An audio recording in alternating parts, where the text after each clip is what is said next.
Sierra Vale's hands moved with practiced precision as she cleaned the hunting rifle at Thunder Peak Ranger Station. But when her equipment case accidentally opened, a polished medallion tumbled onto the workbench. Ranger Captain Ross Chen's face went pale as he read the inscription, 247 confirmed eliminations.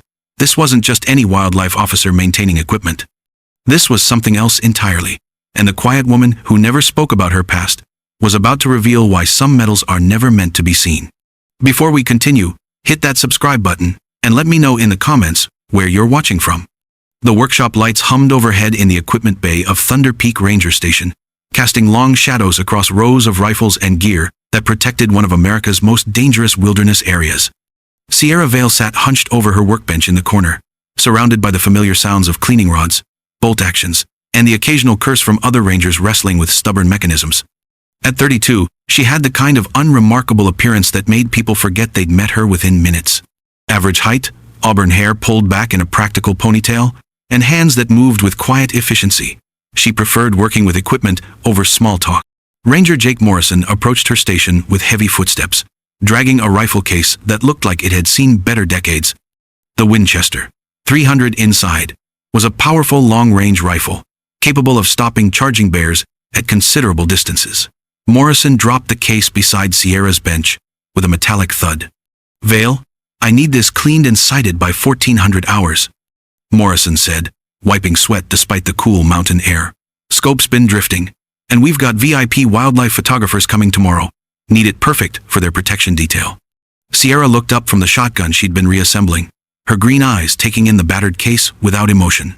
She'd been working at Thunder Peak for 2 years, ever since her transfer from what her personnel file vaguely described as Federal Wildlife Enforcement.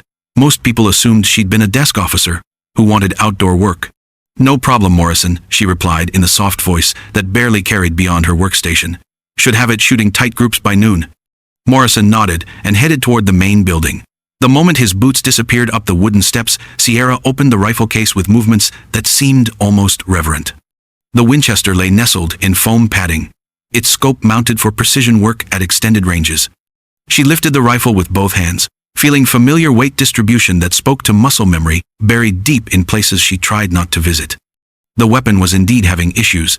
Its scope mounts were loose, and the barrel showed signs of inconsistent maintenance. Sierra carried it to her workbench and began field stripping the rifle with movements that flowed like water. Her hands found every component without looking, fingers dancing across surfaces that most rangers would approach with manuals in hand.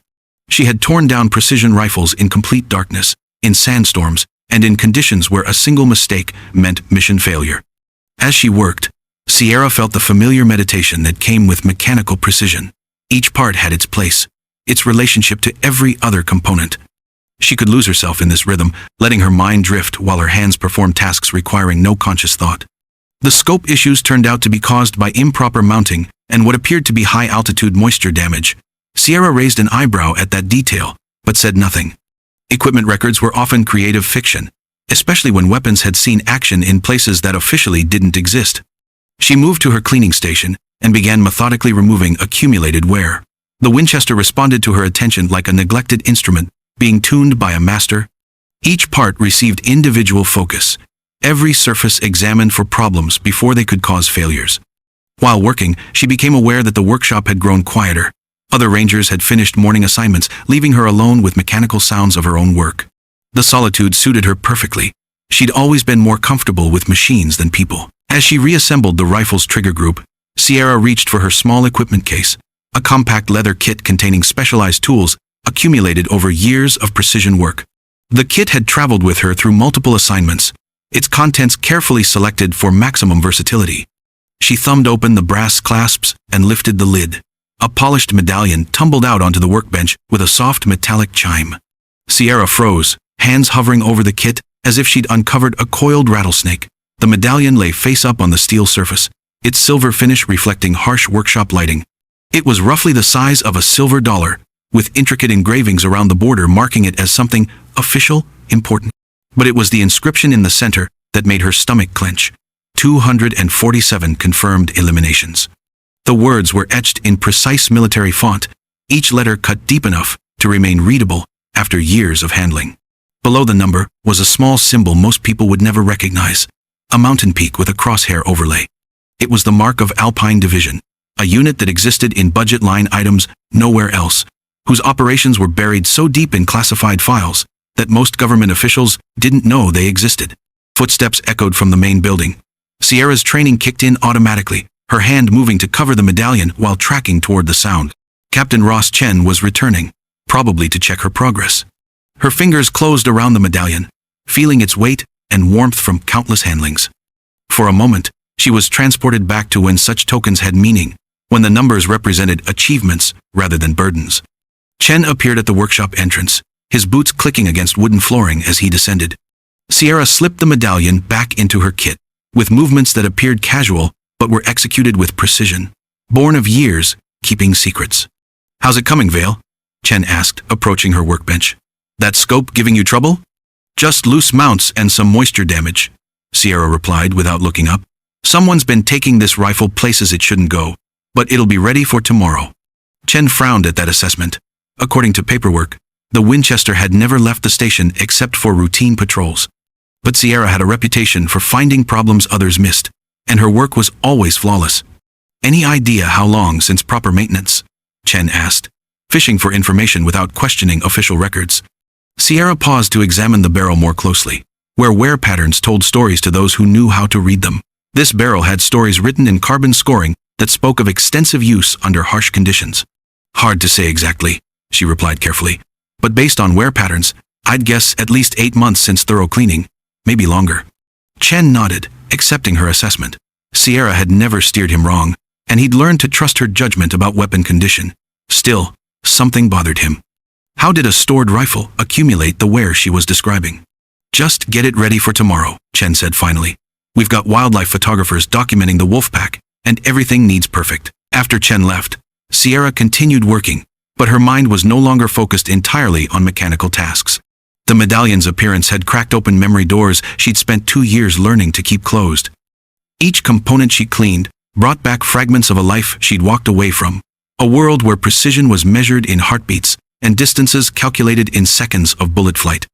She remembered the first time she'd held a precision rifle in combat conditions, the weight different when lives hung in balance. The rifle had been her constant companion through 14 months of operations that officially never happened in countries that didn't appear on mission reports. The medallion represented culmination of that period, recognition that she'd become something rare in special operations. 247 confirmed eliminations meant 247 threats neutralized, 247 missions completed, 247 reasons teammates came home alive. It also meant 247 faces that visited her dreams, regardless of how justified each shot had been. Sierra finished the barrel and moved to scope mounts, checking for looseness that might affect accuracy. Her hands moved automatically, while her mind drifted to circumstances that led to her transfer from active operations. There had been no dramatic incident, no failure forcing her out. Instead, she'd reached a point where accumulated success had become heavier than she could carry. Psychological evaluations had been thorough but inconclusive. No PTSD, no emotional breakdown that sometimes claimed long-range specialists. Instead, evaluators found something more troubling: complete emotional detachment from taking human life, clinical precision that seemed to have replaced normal responses to violence. They'd offered medical retirement, disability benefits, counseling programs. Sierra had turned down all of it, requesting instead a transfer where she could serve without being asked to kill. The ranger assignment had seemed perfect. She could use technical knowledge while avoiding moral complexities of weapons' ultimate purpose. For 2 years, the arrangement worked perfectly. She'd become invisible in the way support personnel often do, essential but unnoticed. Her file listed previous experience as federal wildlife enforcement, and no one questioned what kind of enforcement required such intimate knowledge of precision rifle systems. She'd found peace in maintenance routines, satisfaction in problems solved with right tools, and patience. But the medallion's appearance changed everything, a reminder that some parts of her past would never stay buried. As she reassembled the Winchester's trigger mechanism, Sierra considered implications if Chen had found the medallion. Her cover was solid enough for casual scrutiny, but the attention such discovery would bring might uncover details meant to stay classified. Alpine Division protected its secrets jealously, and former operatives who attracted unwanted attention sometimes found situations becoming complicated in ways that transcended normal bureaucracy. She paused to examine the medallion more closely, studying engraving with eyes trained to notice missed details. The craftsmanship was exquisite, each line executed with precision, speaking of custom manufacture rather than mass production. This wasn't standard military decoration, but something created specifically for recognition within a community existing outside normal chains of command. The number 247 represented more than successful missions. It was testament to skill few people worldwide could claim. Long-range elimination required combination of technical knowledge, physical ability, and psychological resilience that eliminated most candidates before they ever fired shots in anger. Sierra remembered the weight of expectation that came with her reputation, how mission planners automatically assigned her the most difficult targets, ones others couldn't or wouldn't take. She'd become specialist in impossible shots, the sniper called when conventional approaches failed. But the medallion also represented everything she'd walked away from. Isolation of operating alone for days, moral complexity of life and death decisions based on potentially incomplete intelligence, gradual erosion of normal human connections as operational security made genuine relationships impossible. The Winchester was nearly ready when Sierra heard footsteps approaching again. This time, it was Staff Sergeant Rebecca Hayes from the Federal Law Enforcement Liaison Office, someone who'd always shown more interest in Sierra's background than was comfortable. Hayes had 15 years of federal experience across multiple specialties and possessed institutional knowledge that came from observing patterns over decades. "Afternoon, Vale?" Hayes said, settling into a chair beside Sierra's workbench. "Chen tells me you found interesting wear patterns on that Winchester." Sierra continued working, not trusting herself to meet Hayes's eyes directly. The sergeant had talent for reading people that made conversations feel like interrogations. Nothing unusual, just signs someone's been putting it through harder use than paperwork suggests. Hayes picked up a cleaned component, examining it with thorough, knowledgeable inspection born of years with precision weapons. "You know, Vale, I've been in this business long enough to recognize certain wear patterns. This rifle's seen sustained use that only happens in very specific circumstances." The observation hung between them like an unasked question. Sierra knew Hayes was fishing, but wasn't sure whether she suspected something about the rifle's history or Sierra's own background. "Combat weapons show different wear than training rifles," Sierra replied carefully. "Maybe this one saw action overseas before ending up here." Hayes set the component back with deliberate precision, eyes never leaving Sierra's face. "That's possible. Though according to paperwork, this particular rifle never left the continental US. Makes me wonder how it picked up all that high-altitude wear you mentioned." Sierra felt cold weight settling as she realized Hayes's interest went beyond casual curiosity. The sergeant was building towards something, accumulating details that might eventually add up to conclusions Sierra couldn't afford. "Records aren't always complete," Sierra said finally, finishing trigger group installation. "Weapons get transferred, loaned out, used for purposes that don't make it into official documentation." Hayes leaned back, studying Sierra with patient attention, suggesting she had all day. "True enough. But what really interests me is your familiarity with this weapon system. Most rangers would need manuals to properly service a precision rifle. You've been working on it like you've done it 1,000 times." The observation was accurate and dangerous. Sierra had indeed serviced precision rifles hundreds of times, but that experience was supposed to be invisible, buried beneath cover, portraying her as wildlife enforcement with general maintenance training. "I've always been interested in learning different weapon systems," Sierra replied, testing the rifle's action with smooth, practiced movements. "The Winchester's fascinating engineering." Hayes smiled, but the expression didn't reach her eyes. "Fascinating indeed, especially considering its primary purpose. This isn't a weapon for general wildlife work, Vale. It's specialized for very specific applications, requiring extensive training to master."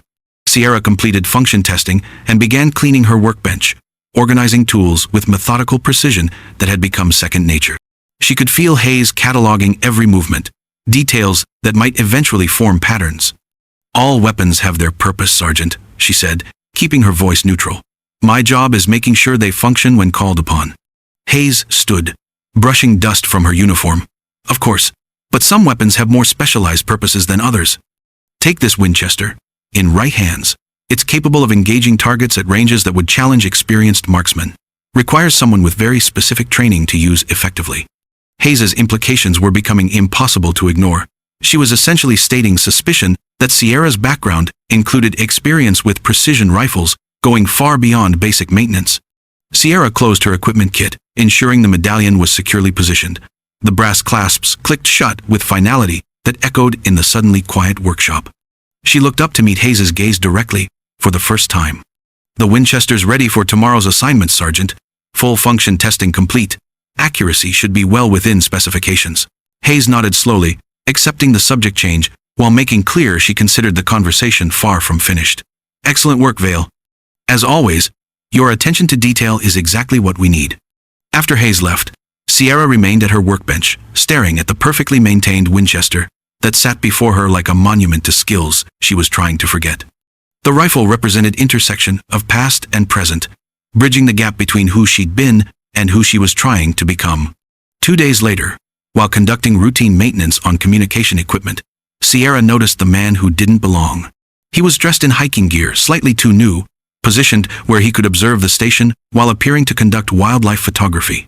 His equipment suggested access to resources beyond casual observation. More importantly, he was watching her specifically. The surveillance was professional, sophisticated enough that most wouldn't notice, but Sierra's training included extensive counter-surveillance, and she recognized subtle signs of systematic observation. She chose to contact Chen, finishing her work before heading to his office. 20 minutes later, she was briefing him on the surveillance. "We have a problem," Chen said without preamble after she reported the watcher. "Federal intelligence intercepted communications suggesting someone's preparing direct action against former Alpine Division personnel." Sierra felt her stomach tighten with anticipatory dread. What kind of direct action? "Intelligence suggests someone's compiled detailed profiles of all surviving members, including current assignments and cover identities. Communications indicate these profiles are being distributed to operational teams." "How compromised is my cover?" "Completely," Chen replied bluntly. "Profiles include detailed information about your assignment, living arrangements, daily routines, everything someone would need to locate and target you." The news should have been devastating, but Sierra experienced something closer to relief. Uncertainty characterizing her situation for 2 years was finally resolved, replaced by clear danger she was trained to handle. Chen opened a locked drawer and withdrew a sealed envelope, placing it between them. Preliminary operational parameters compiled by people who understand what Alpine Division was capable of. Contents are classified at levels that officially don't exist. Sierra stared at the envelope, understanding opening it would represent point of no return in transition back to active status. The woman who'd spent 2 years maintaining Ranger equipment would cease to exist. She reached for the envelope. The documents painted a picture of threats both immediate and sophisticated. Targeting profiles were remarkably comprehensive, suggesting access to classified databases exceeding most government capabilities. More disturbing was evidence of coordination between multiple operational teams. "Any theories about who's behind this?" Sierra asked, after reviewing documents. "Several. None comforting," Chen replied. "Could be foreign intelligence seeking revenge for Alpine operations. Could be private organization connected to people we targeted. Could even be elements within our own government who decided loose ends needed permanent resolution." Their conversation was interrupted by Chen's secure phone. He answered, voice taking formal tone, suggesting significant authority on the line. "Yes, sir. Understood. We'll be ready immediately." When he hung up, expression was grim, but determined. Confirmation that hostile teams are moving against Alpine survivors. Authorization for proactive measures approved. "You're officially operational again." "As official as Alpine Division ever was," Chen replied with bitter smile. "Which means, if something goes wrong, we'll be disavowed as quickly as we're being reactivated." Sierra felt last vestiges of her cover identity fade, replaced by cold professional competence that had once made her among the most feared operatives in American intelligence. The Ranger was gone, and in her place stood someone understanding that ensuring future safety required eliminating threats that had forced her back into a world she'd tried to leave behind. The Medallion had always represented the predatory nature of her true identity. Now, as she prepared to return to active operations under circumstances both familiar and entirely new, she understood it wasn't just decorative symbolism, it was reminder that no matter how far she traveled from origins, she would always be a predator when survival demanded she abandon pretense for lethal competence. The mission ahead would determine whether that return represented salvation or destruction. But either way, Sierra Vale, the Ranger, was gone forever, replaced by someone whose existence was carefully maintained fiction, designed to protect secrets too dangerous for acknowledgement. The woman who'd once moved through shadows in places most people couldn't pronounce was back. And this time, there would be no Ranger station to hide in when the mission was complete.